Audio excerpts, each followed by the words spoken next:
Good afternoon.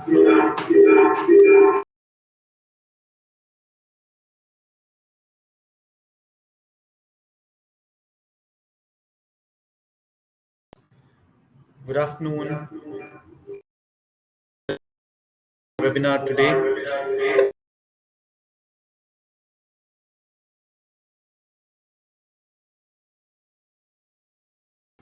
We are very happy to have you here.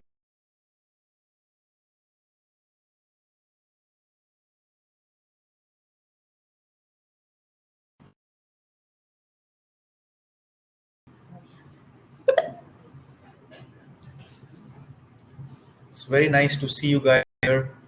We are facing a really an unprecedented time, which nobody could have imagined.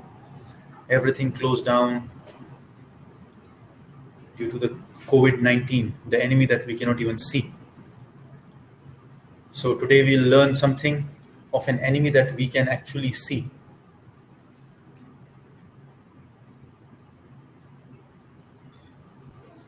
So I can see we have about several people who have already joined us today, and let us give a little bit time, let's say 6 minutes, and we can directly start our webinar today. We would be happy to see people from several countries. From which country are you?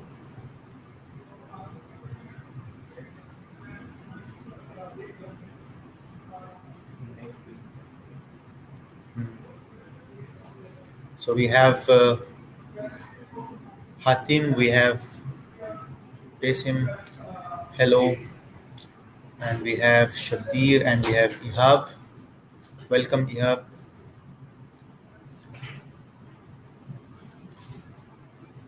Welcome to our webinar today.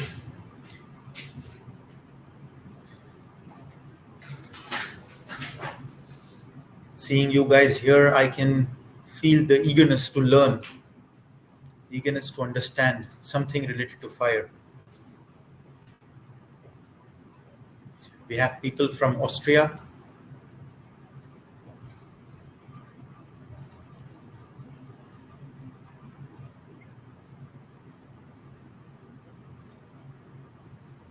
And we have people from our neighboring country, Oman. Welcome. Welcome to our webinar today.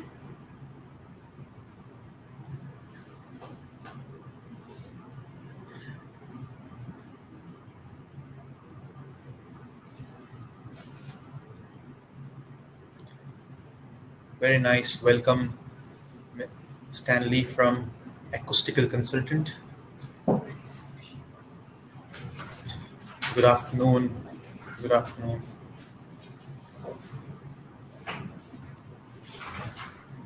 We have colleagues from Kuwait, friends from Kuwait.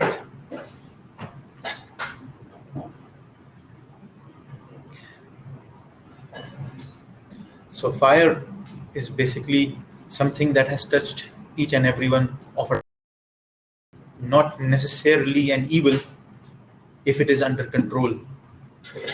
The only fire that is really an enemy to us is the one which is gone out of control, you know.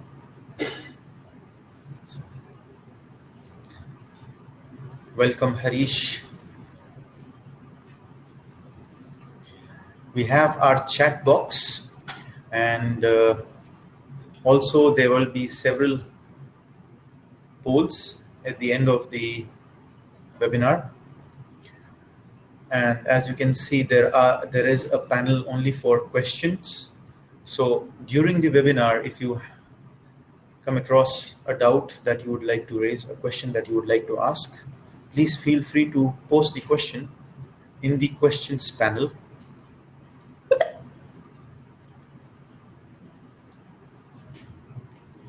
Good afternoon, Ryan. Very nice to have you here.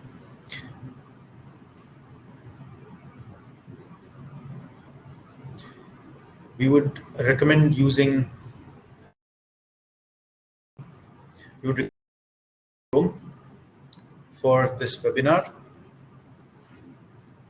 and we would recommend switching off any other application that is using the internet bandwidth.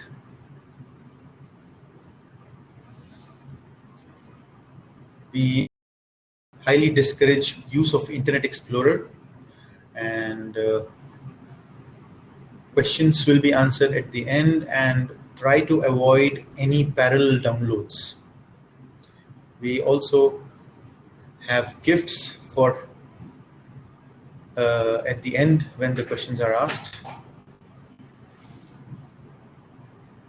And as you can see your screen, basically you can zoom into a full screen mode by using the two diagonal arrows on top of the screen.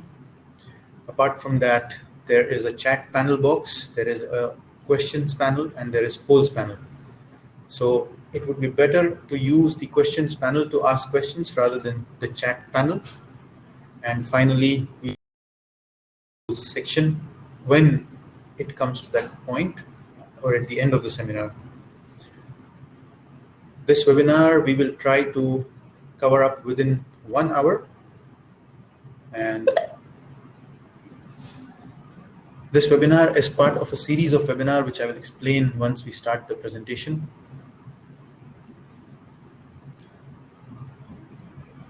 We just wait for 1 minute more, and then we start the presentation.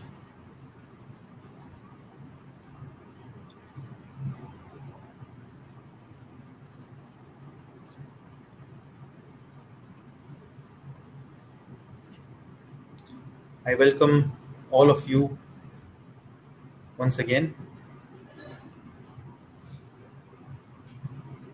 We have audience from around the world.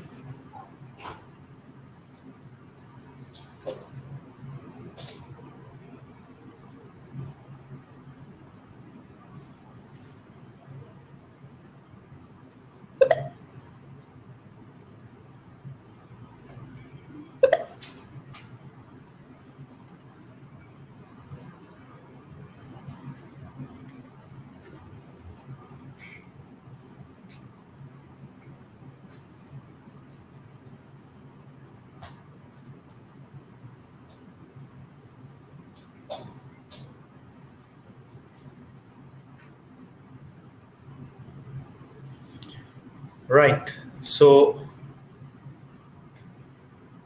now it's 2 p.m. and let us start the webinar. For those of you are here, welcome once again, and here we go.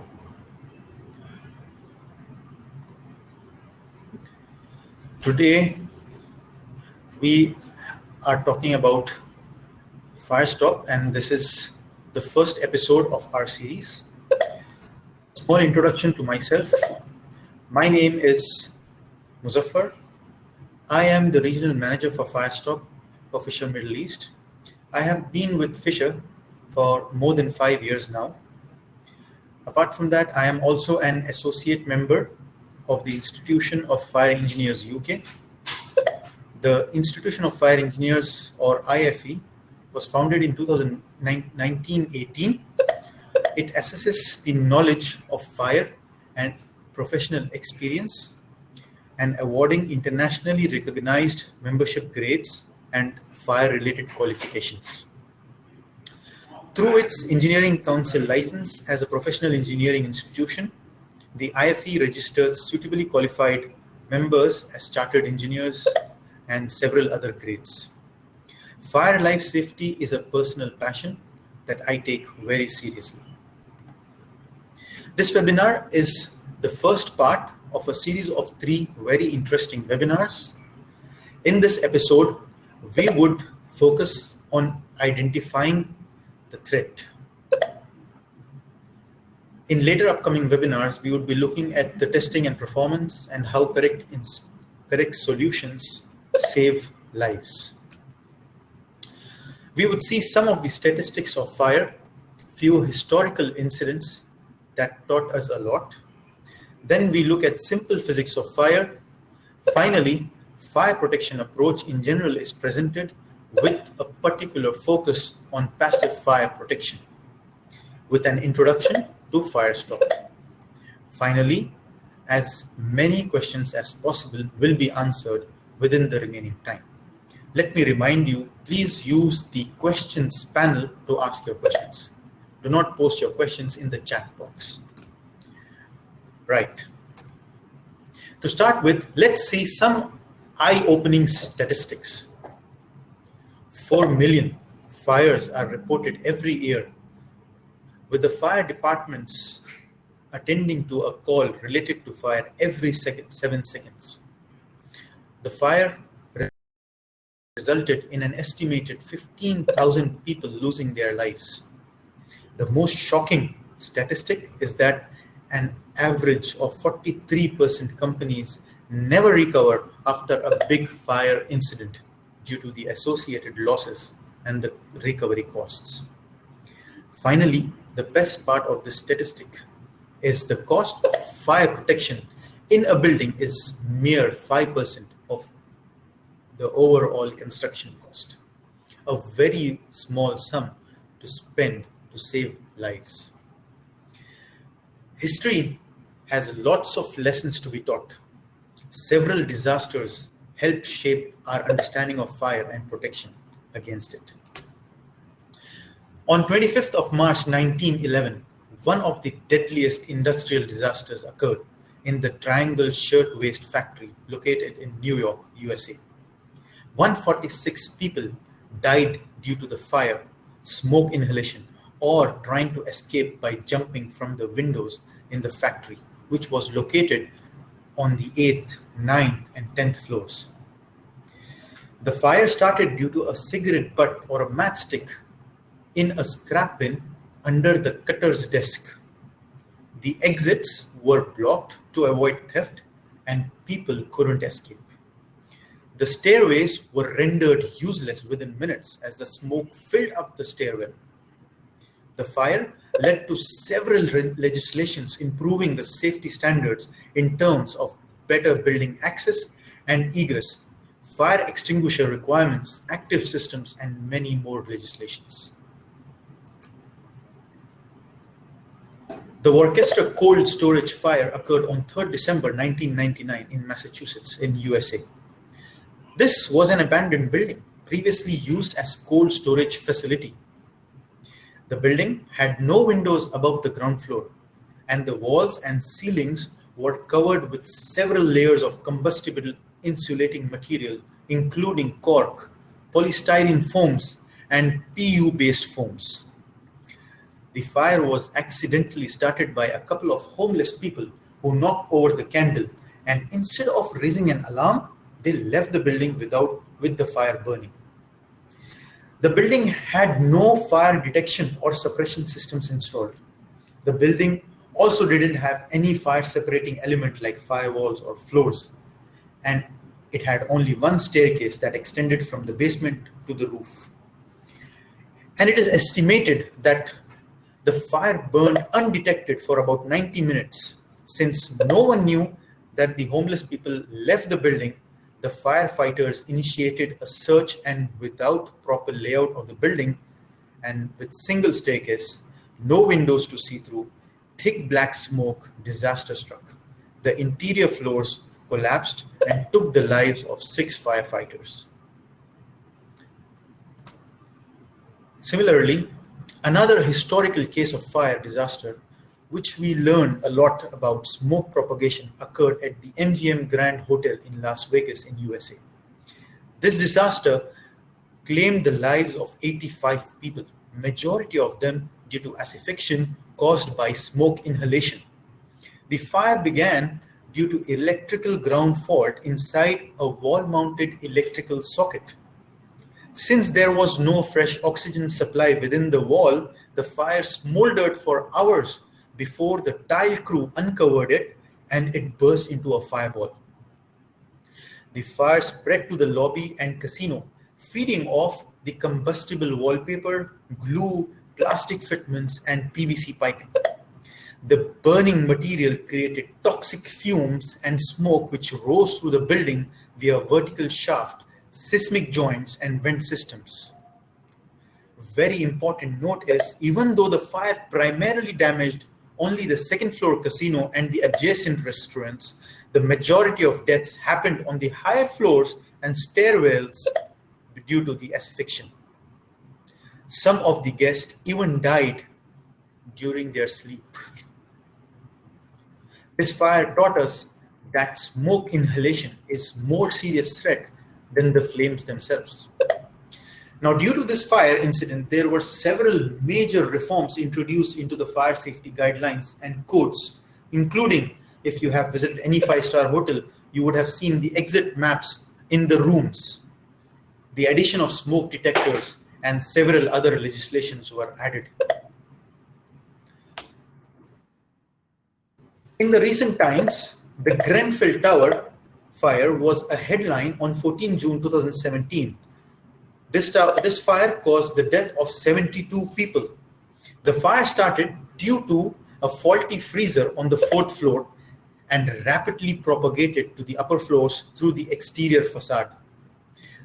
The propagation of fire was due to the cladding material, external insulation, and the air gap, which caused a chimney effect. Now, the firefighting equipment was very poorly maintained, and several fire extinguishers had already expired. This fire unveiled a major drawback of using active fire protection system as the only fire protection measure in a building. Recent fires, be it the Apco Tower in Sharjah or several other fires in India, Pakistan, and several other locations around the world, has taught us that knowledge is the key, and relying only on one safety system is not the right approach. Let us look at some of the main causes of fire that happened in buildings. Open flames like cooking, decorative candles, and negligence.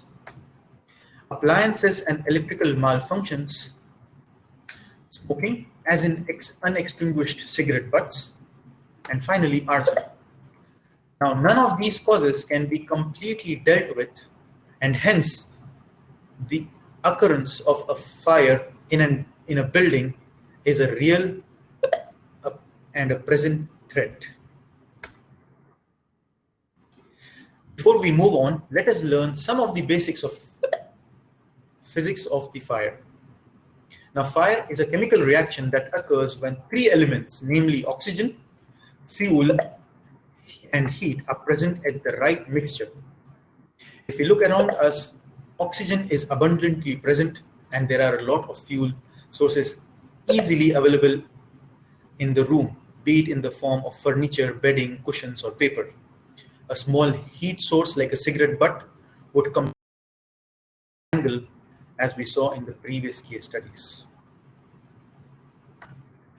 Let us look at the behavior of a fire. A plot of time versus temperature shows a usual life cycle of a fire. Once the fire triangle is formed, we have the ignition. This would be at 0 minutes and at ambient temperature. The fire reaction is an exothermic reaction. Hence, if the fuel is available and the oxygen is present, the reaction is self-sustaining. The plume develops and the temperature steadily rises till a point where all the combustible material around the fire self-ignites. This happens within 5 minutes and is termed as flashover. Then we have the growth stage and then the steady state for as long as the elements of fire triangle are present, and then the fire starts to decay. The fire releases two main byproducts which are of interest: heat and smoke and toxic gases. Now that we know that smoke is one of the worst killers, as we have seen in the previous case studies, and the heat is one of the elements of the fire triangle, let's move on to see how to protect against this persistent threat that is available in our lives. The approach to fire life safety should be a balanced approach, which includes detection, suppression, and containment. Detection and suppression systems are part of the active systems that need external action, power, backup, etc. to be activated. Now, these being active systems are always prone to defect, malfunction, tampering, and can also be switched off and will have maintenance issues, as we saw in the previous case studies. Passive fire protection, on the other hand, sometimes also referred to as containment or compartmentations, aims to contain the fire within a given fire zone of a building. These elements are built into the fabric of building, are always switched on. They cannot be switched off. These are designed to resist the spread of fire and smoke and toxic gases for a given length of time. Now, considering the time temperature curve, the active systems work in the beginning of a fire and usually not that beneficial when the fire has grown to a certain strength. Whereas if you look at the passive fire system, they kick in and are expected to perform for a given length of time. So as we see that fire life safety will always be dependent on following a balanced approach, a combination of active as well as passive fire protections. Our focus through these series is to ensure that the passive fire protection part of the balanced approach is maintained. Now, the compartmentation requirements are given in several building codes, example the NFPA or the IBC, and also the codes issued by authorities having jurisdiction. For example, let us look at the UAE Fire Life Safety Code. This gives a detailed description of what fire compartment is and the requirements associated with that. This also gives a detailed on how the testing is to be performed. But the testing and performance is left for a later stage in our upcoming webinars. Right, compartmentation is achieved by dividing the building into several zones using fire separating elements or fire rated barriers as shown in this particular drawing. The intention of this division is to ensure that in case there is a fire in one of the compartments, it is restricted within that particular compartment for a given length of time. Generally, the floors of a building are also considered as fire separating elements. This is a reference in the UAE Life Safety Code, apart from several other codes. There are several tested systems specifically for floors only, including for drainage pipes.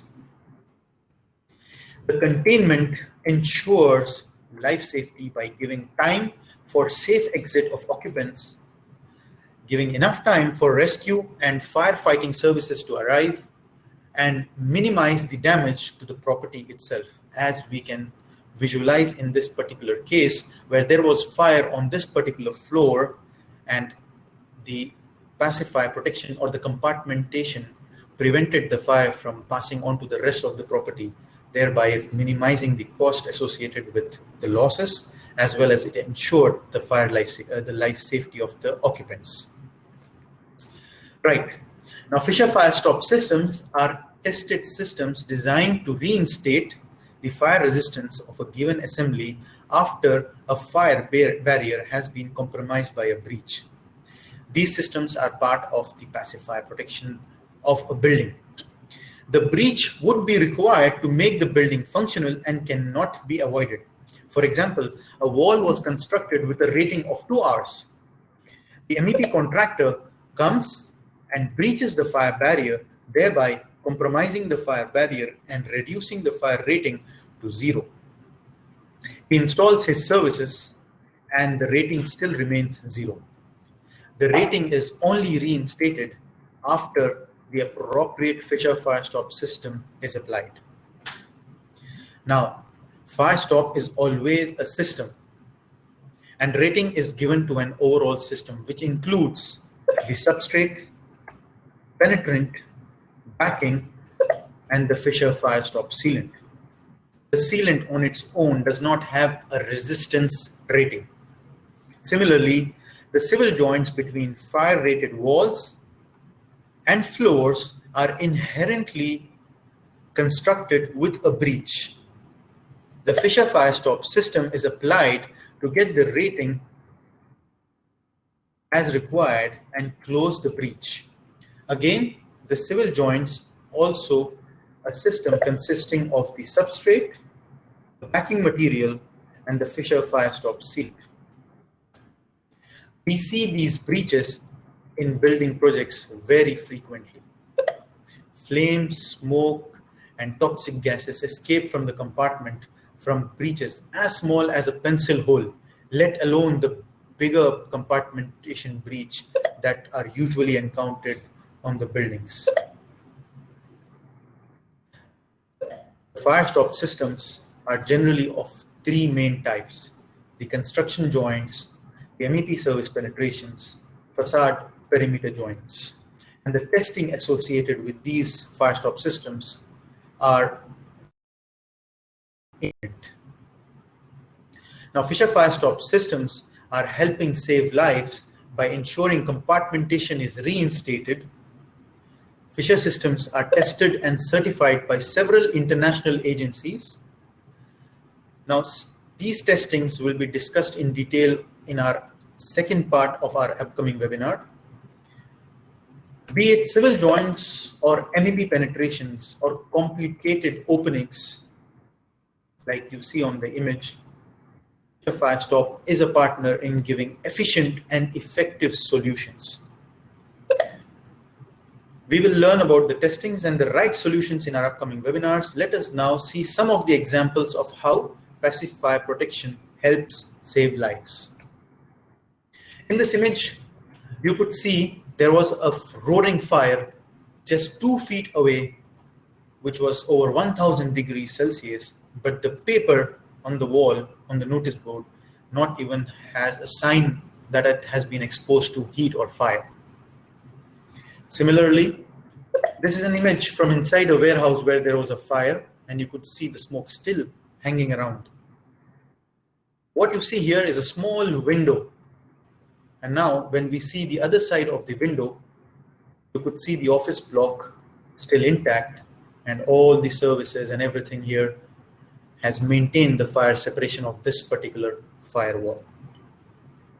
Now, generally, people could ask this question, why Fisher? Our reply is to ensure peace of mind. Fisher has a range of FireStop products to attend to usual as well as hidden surprises that a project could require in terms of fire stopping. Fisher has several effective and efficient tested and listed systems that could be used in your projects.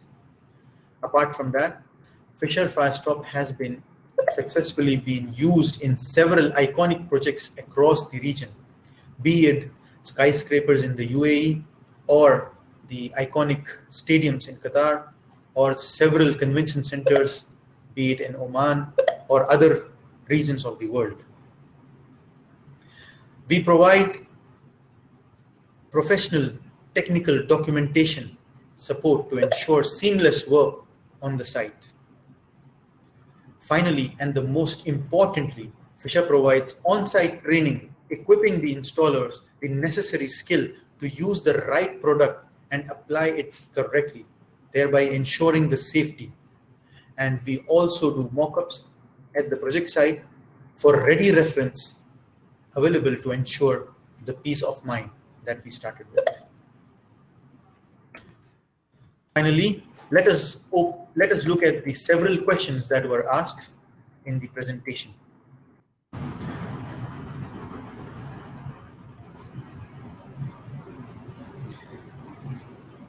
So, fire protection approach. Why smoke exhaust not included? Now, fire protection approach, always the smoke exhaust is part of the active systems. So we will not be focusing more on the active systems. We have a lot of active systems in the market which are responsible for smoke exhaust. So I hope that answered your question. And let us see. the fire protection approach. Is there any certificate of attendance? Yes, we would be providing certificate of attendance for those people who have attended all the series of webinars, so that the complete information has been transferred to you guys. Right. Can you please stop chat messages, as these are okay, right? And how many types of FireStop materials are there basically? Now, we will be talking about the types and the technology behind FireStop and the materials associated in our second part of the webinar series. And I hope you would be joining us there to discuss on that. It's a topic on its own. Then, can you please explain the basic material characteristics and reaction of FireStop material when the fire starts? Yes. Again, this would be part of our second webinar, and we would be happy to answer more questions as we go around.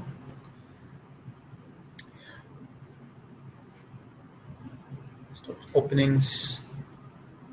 Yes. So all the people who joined the 3 webinars, which will be published shortly, the dates and all, we'll be issuing a completion certificate of participation. Right. Then fire protection approach is done. Do you have any FireStop for openings more than 2 meters? Now, during my presentation, I had shown you that we have solutions for complicated openings, which are more than 2 meters also. We would have to look at it case by case, and we would provide you with solutions basically based on our panel system as well as motor systems. How you can integrate fire protection and smoke exhaust system?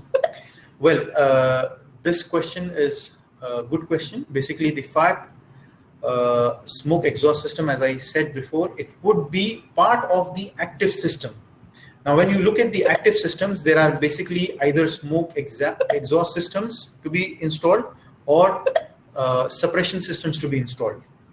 So you would have to look at each project, and you would have to look at the code that they follow, and you would have to decide based on that particular project what active system is to be used in that particular project. What are the various testings available for FireStop? Now, basically for testings, in short, there are several test standards around the world. Primarily that we look at would be the EN 1366 or the ASTM E814 for penetrations and ASTM 2079 for joints. So we will be talking in detail about testing and the test standards behind FireStop systems in our webinar part 2. Right. Okay. So what other question?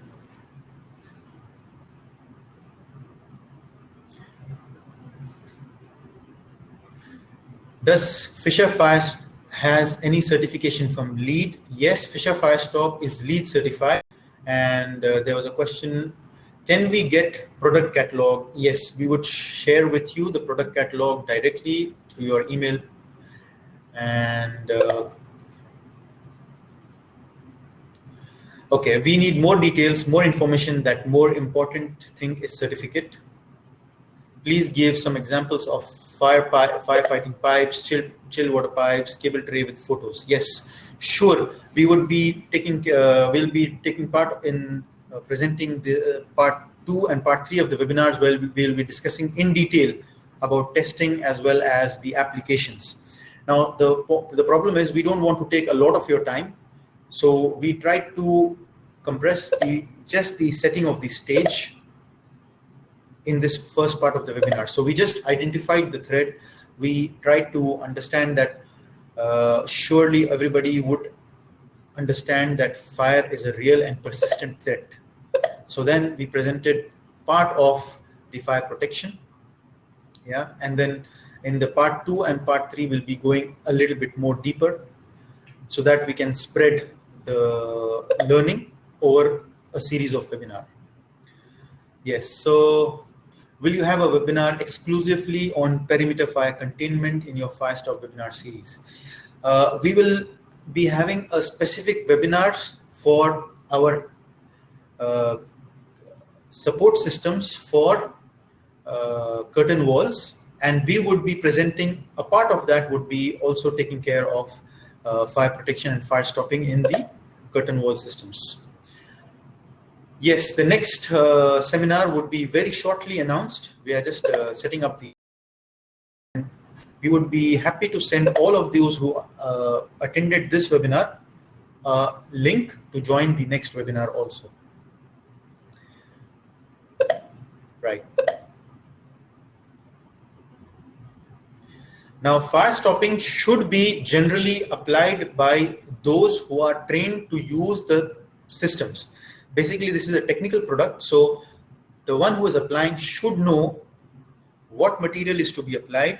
We as Fisher provide training to the applicators on our systems, and we give certificates specifically for our systems. So we would recommend, and in many a case, it is a requirement of the specification of the project itself, that FireStop should be applied by the trained applicators itself, trained and certified applicators. Now, there are several third-party trainings that are available for specifically the applicators, be it the FCIA or the UL trained FireStop applicators. Apart from that, you also need to get a training from the manufacturer like Fisher to use their products. Now, there was a question about the backing material. The backing material is very, very important if it is called for in the system. Basically, as we discussed, that FireStop is a system. So if the system says that there is a particular backing material that has been tested in that system, then only together you will have a resistance rating. So if you remove any one part of the system, you might not get to the same resistance that was expected from the FireStop system. Right. Do you have tested systems have mullion protection as per the latest UL Fire Life Safety Code requirement? The answer is yes. We have tested systems which require mullion protection. Now, mullion protection is required because the mullion is generally made of aluminum, and aluminum melts at say 700, 750 degrees. So as a system, you would always have an insulation to the mullion itself, right? Mullions and the vision panels itself. So we as a FireStop manufacturer, we do have tested system complying to the UAE Fire Life Safety Code, which would be used in total to be used for fire stopping in curtain wall systems. We do have systems which are tested for drywall assemblies. And does inclined facade constitute a deviation from your tested systems? Or is it okay as long as the gap is maintained? Well, the simple answer is it is considered as a deviation. However, we need to ensure, and we could go back to the testing agency to get an engineering judgment or engineering assessment of what the deviation would impact on the tested system itself. Okay. If we were awarded the job along with the application, is there any thumb rule as to how much percentage of the material value would be charged? Well, this would be case-to-case basis, because there are several parameters, as we showed, that there are different types of FireStop systems. So what combination of services that you see on the project side, that would decide what the material you would use, which again, I would say, please be a part of the third webinar where we will be talking about applications. And in this applications, we will be talking about what material will be used and what combination of a project generally would have an estimated combination of materials that would be used. Yes. Now, different materials with their applications, as we discussed, this would be part of our upcoming webinar. So is there a fire stopping that can be applied by approved applicator only? Yes, generally, as I said before, that FireStop is a technical product, so it should be applied by approved applicators only, basically. How far is FireStop PU foam effective? Because it is a standard practice in Kenya to use foam only. Now, PU-based FireStop foams are not a FireStop system for MEP penetrations. They have very few tested systems behind, which would be only for joints. And there is absolutely zero test systems available for PU-based FireStop foam to be used for MEP penetration. If you are using PU-based FireStop foams for MEP penetrations, then I'm sorry to say that you have not provided or you have not reinstated the fire resistance of that particular barrier as intended as part of the fire life safety plan of that particular building. So any project site that you see that has been using PU-based foam for MEP penetrations, then you better be sure that that project is not safe. Yes. What are the basic fire hazards that could be checked regularly on the high-rise buildings? Now, there are several basic fire hazards that you would need to check in terms of the material that has been used in construction. Like, for example, if we talk about the APCO tower, we have the cladding material itself, which was used, which was being named as very, very combustible.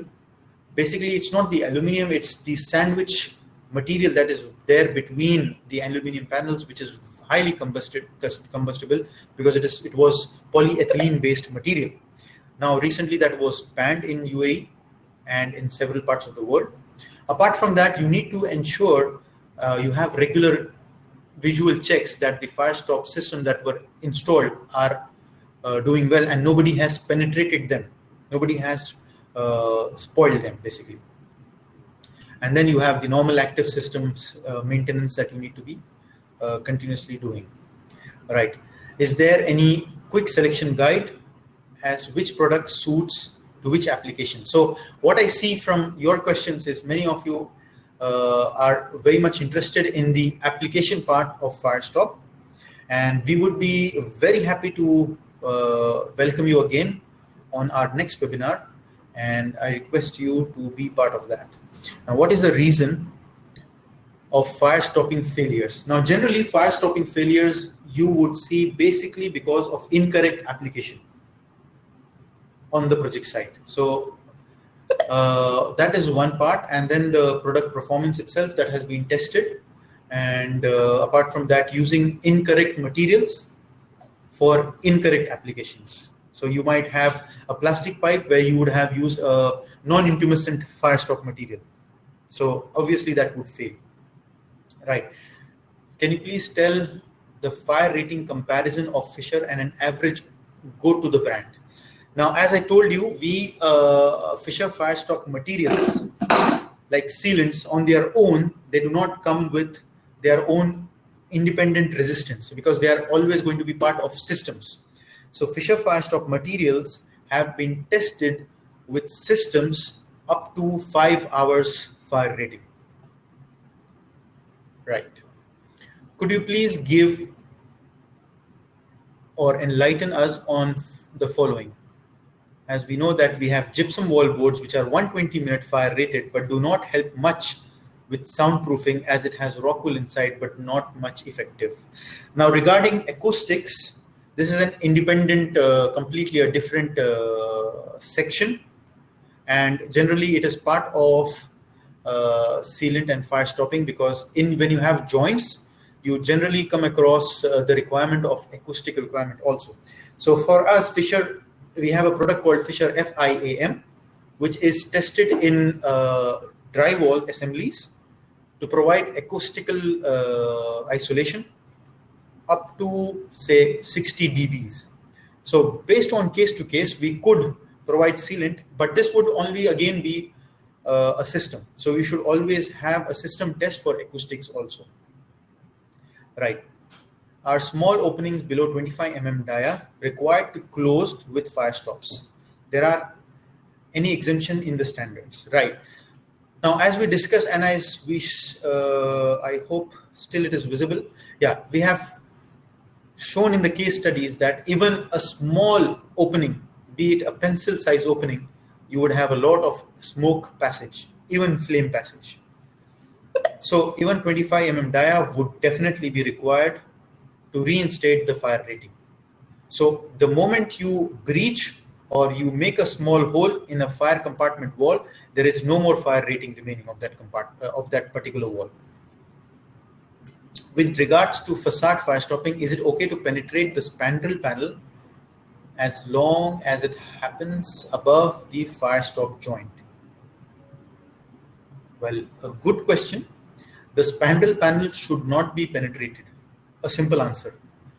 But again, we'll always have to refer to the tested system to provide a proper solution. Now, spandrel panel is there to avoid the leapfrog effect in a curtain wall fire. So if you penetrate that, then you are giving way to leapfrogging, and that is very deadly. So that would be one of the examples would be the Address Tower Hotel, which had a huge leapfrog. Right. Can you explain about FireStop material specification? What is the minimum hours of fire protection? Now, minimum hours of fire protection would be based on the particular building fire life safety strategy. So there are walls which are required to be 1 hour resistant. So you need the systems or FireStop systems for 1 hour resistance. And there are walls which are up to 3 hours also, 3 hours and 4 hours also. So you would have to look at the building plan and you would have to decide what system to be used in that particular case. Guys, thank you very much for asking so many questions. It is a pleasure answering them. And we would also be answering some of the questions which we couldn't answer through our particular case here through emails. And now I would request you guys to please open the poll section of the webinar and kindly answer those questions. So the polls have been published, and please proceed to the polls and kindly answer these questions.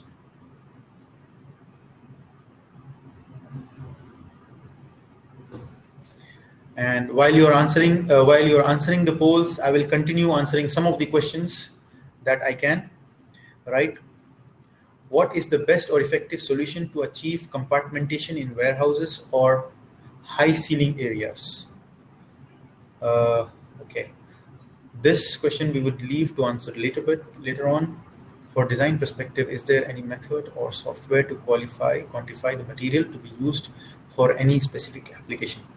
Now, we as Fisher, we help provide you with quantification based on your drawings or BOQs or estimations from the project based on what penetrations have been passing through the fire barrier. We would be helping you out on that, and we would be in a matter of months, we would be releasing a handheld application as part of the Fisher Professional app that you could use to see through our different solutions that we offer. Is there a warranty of the material? Yes, Fisher FireStop material has been tested under E-tag for age accelerated testing for up to 30 years. So once you extrude the material from the sealant and you have applied properly, we can expect a product life of up to 30 years. Can only FireStop mortar be sufficient for ducts of steel columns only? I am sorry, I don't understand the question. Generally, FireStop mortar on its own has several tested systems. So if your application is matching with that particular tested system, it should be sufficient. Are we using Fisher FireStop here in India for any projects? Yes, we have our Indian subsidiary who is supplying Fisher FireStop material in India also. So we would forward your details to our Indian partners and Indian colleagues, and they will be contacting you for that. Is there any testing regarding movement for MEP through penetration? So there is a very recent code that has come out for testing of movement for MEP through penetration, but it is still not yet part of mandatory test requirements. So we would be dealing with that a little bit later. Yeah. Please include some videos in your testing webinar. Thank you for your suggestion. We would be doing that. Yes. Right. Are Fisher FireStop UL and FM certified? Yes, we have the UL as well as FM certification. So as I can show you on this particular image, you can see the UL marking already on our sealant, right? And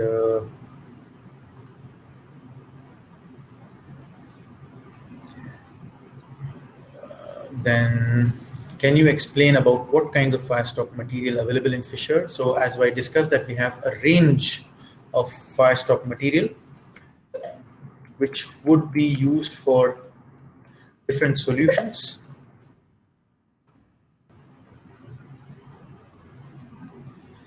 Right. Do statutory authorities mandate use of FireStop materials for compartmentalization in the specification of local fire authorities or civil defense in the GCC?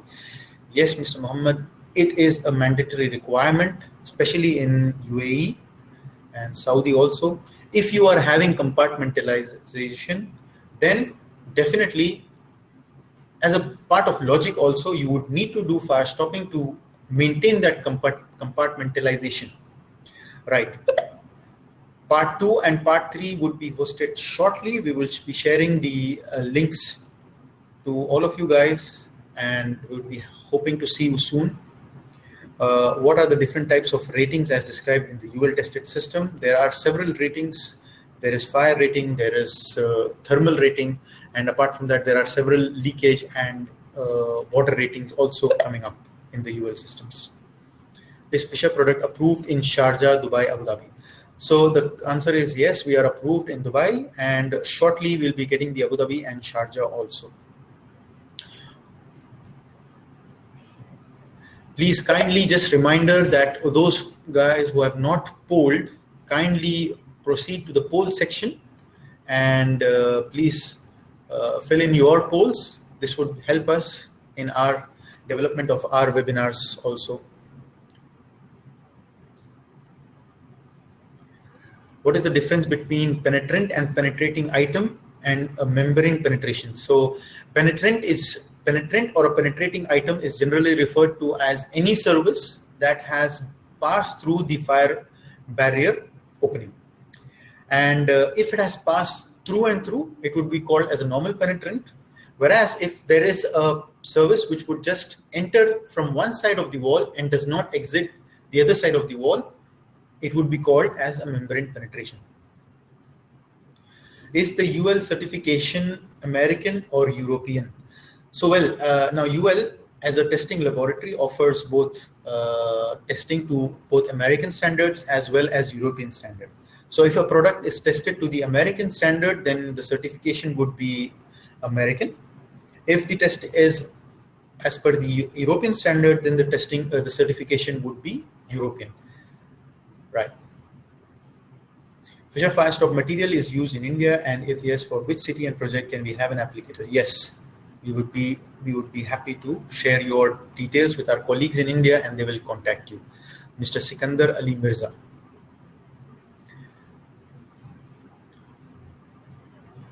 With this, we would like to end our webinar, and we will thank you all for your participation, and we would be looking forward to discuss more on our upcoming webinars. Please stay tuned, and you will be intimated via email and other social media platforms of the date and time of our next upcoming webinars. We have tried to maintain the time limit so that we don't take much of your time also, and it would remain interesting, and you would be able to take a lot of knowledge with you from these webinars. Thank you very much. And those who have not attended the poll, I request you guys to please do the poll, and we'll close the webinar in another, let's say, 5 minutes.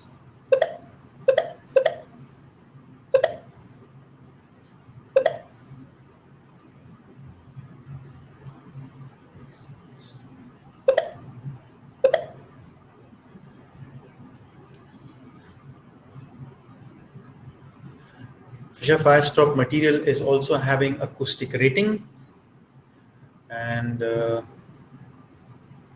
this webinar was specifically to understand the threat of fire, and we didn't delve much into the applications part or the testing part, and our upcoming webinars would be dealing with that. Part 2 would be more into testing, certification, and all of that, and part 3 would be giving you a detail of what would be the right application and what would be the right product to be used.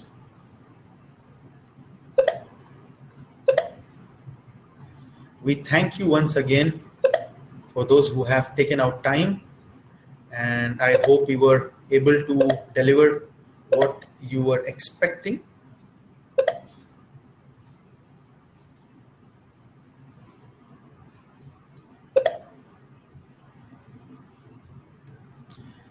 And we would be happy to welcome you soon in our upcoming webinars. It was a pleasure reading so many questions and so many. I could try to answer as much as I can. And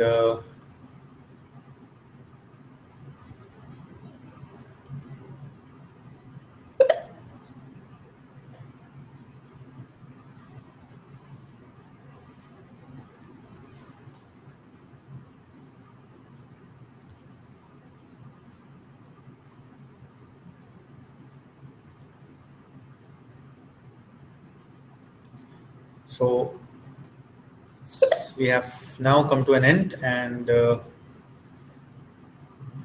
we will be ending the webinar, and we thank you again for joining and looking forward to seeing you again in the upcoming webinars. Thank you very much. It was a pleasure presenting to you guys. Thank you very much for being such a wonderful audience. Thank you.